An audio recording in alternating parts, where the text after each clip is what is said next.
எல்லோருக்கும் வணக்கம். தீர்க்கமான முடிவு, தீர்க்கம் இல்லாத முடிவு, நிச்சயமற்ற முடிவு, நிச்சயம் இல்லாத முடிவு இருந்தால் தீர்க்கமான முடிவு, தீர்க்கம் இல்லாத முடிவு. இதை நான் இப்படி சொல்கிறேன், வேறு ஒன்றும் இல்லை. இப்போது ஒரு பசங்க வேலை தேடி வருவாங்க. அவங்ககிட்ட போய் என்ன பார்க்கணும், எனக்கு ஒரு வேலை வேணும் சார். என்ன வேலை வேணும்? ஏதாவது ஒரு வேலை வேணும், ஏதாவது வேலை வேணும். இது ஒரு தெளிவில்லாத ஒரு வார்த்தை. ஏன் அப்படிங்கிறது நான் விளக்கம் சொல்கிறேன். ஏதாவது ஒரு வேலைன்னு சொல்கிறான் இல்லையா, அவங்ககிட்ட போய் சர்வர் வேலை வாங்கி தரேன் போறியா அப்படிங்கிற. நான் சார், நீங்கள் ஏதோ நல்ல வேலை வாங்கி தருவீங்கன்னு பார்த்தா சர்வர் வேலை அங்கே இருக்கேன். பின்ன நீ தானே சொன்ன ஏதாவது ஒரு வேலைன்னு அப்படி கேட்டு பாருங்க, முடிப்பான்.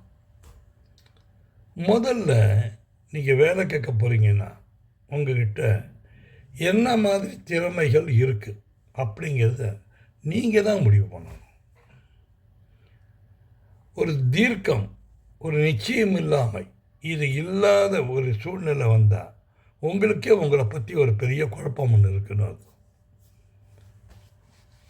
அப்போ வேலை வாங்கி தரவனுக்கு எப்படி அது தெரியும்? உங்களுக்கே தெரியாத போது அவங்க முதல்ல நீங்கள் சுய பரிசோதனை செய்துக்கணும். எப்படி அப்படின்னா, நமக்கு என்ன தெரியும், நம்ம படித்த படிப்பு என்ன, அதுக்கேற்ற மாதிரி நம்ம வேலை செய்ய முடியுமா, என்ன மாதிரி வேலைக்கு போனால் நம்ம ஃப்யூச்சரில் நல்லா பிரைட்டாக வழியில் வர முடியும் அப்படிங்கிறத நீங்கள் தான் முடிவு பண்ணணும். அதற்கு உங்களோட ஆழ் மனதை கேளுங்க. என்னென்னா, நான் என்னவாக முடியும், நான் படித்த படிப்பு இது, நான் என்னவாக ஆக முடியும் அப்படிங்கிறத நீங்கள் தெளிவாக ஒரு மாதிரி நீங்கள் உங்களுக்குள்ளேயே நீங்கள் முடிவு பண்ணிக்கணும். இதுதான் உங்களோட வாழ்க்கை, இதுதான் உங்களோட பயணம். நீங்கள் என்றைக்கு முடிவு பண்ணுறீங்களோ அன்றைக்கி தான் வெற்றி கிடைக்கும். சில பேர் வெற்றி அடைகிறாங்களே நீங்கள் பார்த்துருப்பீங்க. அவங்கெல்லாம் யாருன்னு நினைக்கிறீங்க? திட்டமிட்டு இதுதான் என் வாழ்க்கை, இதுதான் என்னுடைய பயணம் அப்படிங்கிறத முடிவு பண்ணுவான். அவன் கரெக்டாக அந்த ரோட்டில் போய்கிட்டே இருப்பான், வெற்றி அடைஞ்சிடும். நீங்கள் பார்க்கலாம். திட்டமிடாத ஒரு வாழ்க்கை, திட்டமிடாத மனிதர்கள் யாருமே திட்டமிடாமலே போவார்கள். கிடைச்ச வேலை, கிடைச்ச போச்சு, ஏதோ ஒன்று. எல்லாருக்கும் கவர்மெண்ட் ஜாப் கிடைக்குதா என்ன? அதெல்லாம் ஒன்று. எல்லாருக்கும் ஒரு வெற்றிங்கிறது திட்டமிடனால தான் வரும், திட்டமிட்டதுனால தான் வரும், வேறு வழியே கிடையாது.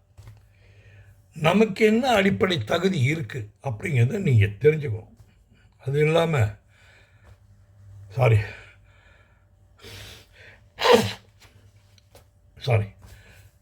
ஒரு திட்டமிடாமல் இருந்தாலே ஒரு வெற்றி கிடைக்கிறதுங்கிறது ரொம்ப கஷ்டம். உங்கள் மனதிலிருந்து வருகிறதான்னு பாருங்கள். நீங்கள் என்ன படிச்சிருக்கீங்க, என்ன வருங்கங்கிறத முதல்ல பாருங்கள். இங்கே தான் மூளையே வேலை செய்ய வேண்டும். ஒரு லைனில் போய் அதையே வெற்றிகரமாக கொண்டு போங்க. ஹோட்டலில் சாதாரண சர்வராக வேலை செய்து உள்ளுக்குள்ள சமையல் கட்டுக்குள்ளே போய் வேலையை கற்றுக்கிட்டு சின்னதாக ஒரு ஹோட்டல் ஆரம்பித்து அதுக்கப்புறம் பெரிய ஹோட்டலாக மாற்றி பல இடங்களில் அதோட பிரான்ச்சை ஓப்பன் பண்ணுவாங்க. நிறையா பேர் நீங்கள் கேள்விப்பட்டுருவீங்க. இதெல்லாம் திரும்ப சொல்லணும்னு அவசியம் இல்லை, உங்களுக்கே அது தெரியும். அவங்களாம் எப்படி வெற்றி பெறுறாங்கன்னு யோசனை பண்ணி பார்த்தீங்கன்னா, திட்டமிடல். எல்லாமே திட்டம் போட்டு கரெக்டாக எழுதுவாங்க, எழுதி அதை செயல்படுத்துறதுல இருப்பாங்க. திட்டமிடாமல் போனால் நீங்கள் அப்படியே ஒரு தயக்கத்தோடையே போயிட்டுருக்கோம். அது ரொம்ப நல்லது. இப்போ நான் இந்த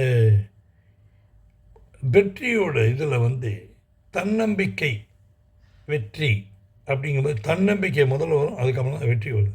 இப்போ பாருங்கள், இவனை நான் ஒன்று சொல்கிறேன். இப்போது கிணத்துல ஸ்விம்மிங் பண்ணுவாங்க சில பேர். நம்ம கிராமத்து பக்கம்னா எல்லாம் லீவ் விட்டோம்னா பசங்க எல்லாம் தொப்பால்னு குதிப்பாங்க. அதில் வந்து சில பேருக்கு ஸ்விம்மிங் தெரியாது.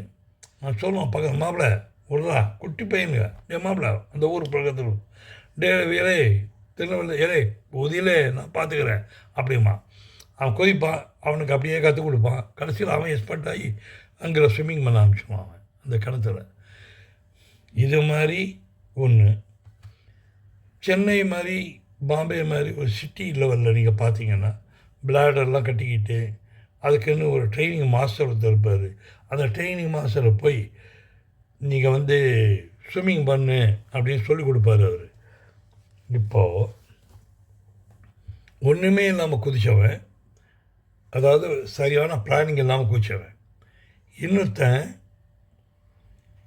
பிளானிங்கோட பிளாடர்லாம் கட்டிக்கிட்டு குதித்தவன். இந்த 2 பேருக்கு உள்ள மனோதிடத்தை பார்த்தீங்கன்னா இந்த கிராமத்து இளைஞருக்கு இருக்கக்கூடிய மனோதிடம் நகரத்து இளைஞர்கிட்ட இருக்காது.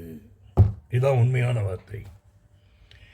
இது ஏதாவது அத்திப்புத்த மாதிரி இருக்கும், அதுவும் ஒரு 10% ஜம்ப் பண்ணி மேலே வரும், இல்லைன்னு சொல்ல. அந்த கிராமத்து இளைஞனுக்கு இருக்கக்கூடிய அவங்க வசதி கம்மி, வசதி இல்லாத இடத்துல மூளை வேலை செய்யும். மூளை வேலை செஞ்சால் புத்திசாலித்தனம் வந்துடும். புத்திசாலித்தனம் வந்தால் ஆட்டோமேட்டிக்காக எல்லாத்தையும் வெற்றி அடைகிறான். இதுதான் உண்மை. இப்போது இதுலேயே இந்த நான் முதல்ல சொன்னேன் இல்லையா, இந்த ஹோட்டலில் போய் ஒரு சர்வராக போய் உட்காந்து அதுக்கப்புறம் வந்து க்ளீனராக போயிட்டு சர்வராக போய் அதுக்கப்புறம் உள்ளுக்குள்ளே சமையல் கட்டுக்குள்ளே போய் எல்லாத்தையும் கற்றுக்கிட்டு ஹோட்டல் ஆரம்பித்து பெரிய ஆள் ஆரம்பிச்சு சொன்னேன். இவனோட அஸ்திவாரம் இருக்கு ஸ்திரம், நல்ல ஸ்திரமாகும். அவனை அசைக்க முடியாது. அவன் பிரெயின் வந்து 70 வயசுக்காரன் இருப்பான், 75 வயசுக்காரன், ஆனால் ஸ்ட்ராங்காக இருப்பான். அவன் பிரெயின் வந்து 16 வயசு ஸ்ட்ராங்கில் இருக்கும்.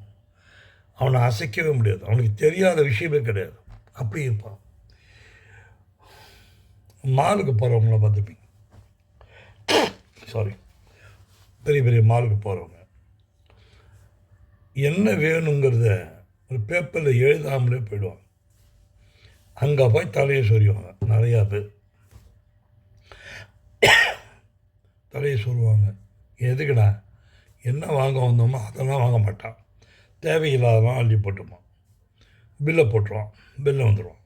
வந்ததுக்கப்புறம் தான் ஐயோ வீட்டுக்கு வந்தோம் இதெல்லாம் வாங்காமல். இது எது அப்படின்னா திட்டமிடாத இருக்கிறது. எது வேணுமோ முதல்ல அதை எழுதி வச்சுக்கணும்.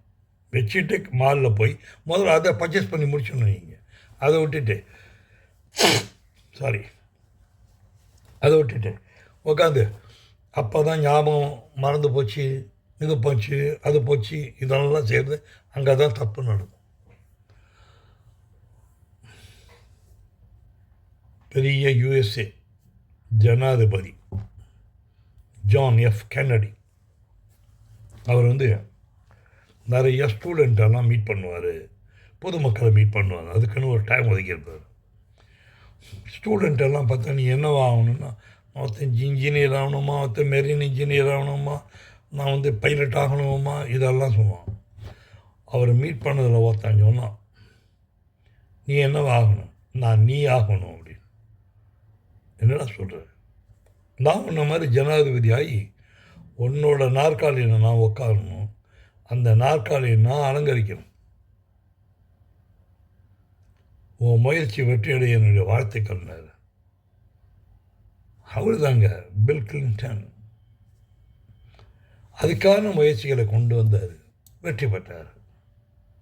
நீ யாராக வேண்டும்னாரு, நான் அதுவாக ஆகிவிட்டேன். நீங்கள் எதுவாக ஆக வேண்டும் என்று நினைக்கிறீர்களோ அதுவாக நீங்கள் மாறுவீர்கள். வெற்றி உங்களை நாடி வரும். இதுதான் பாயிண்ட்.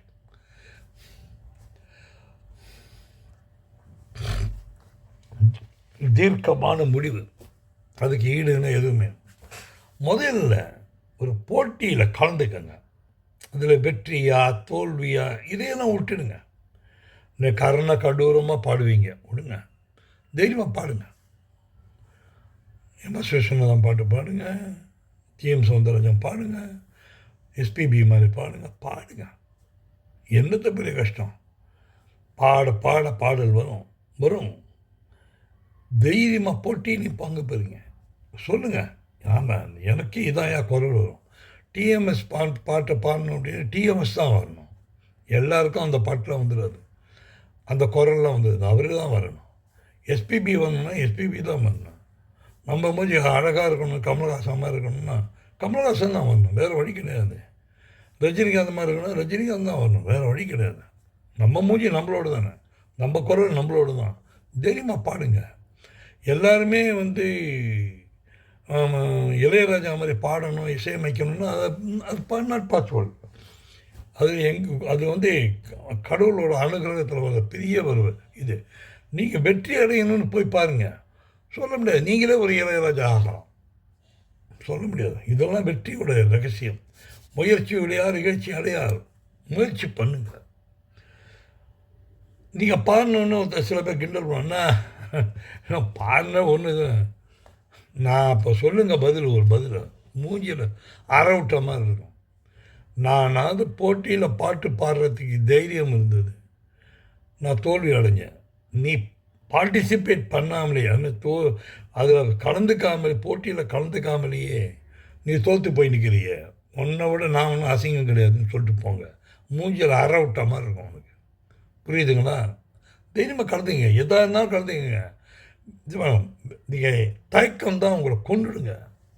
அதை பண்ணவே பண்ணாதீங்க. புரியுதா? All the best. இன்னொன்று சொல்லு, இப்போ நான் முடிக்க போகிறேன். முடிவுரை பண்ணும்போது சில விஷயங்கள் சொல்லு.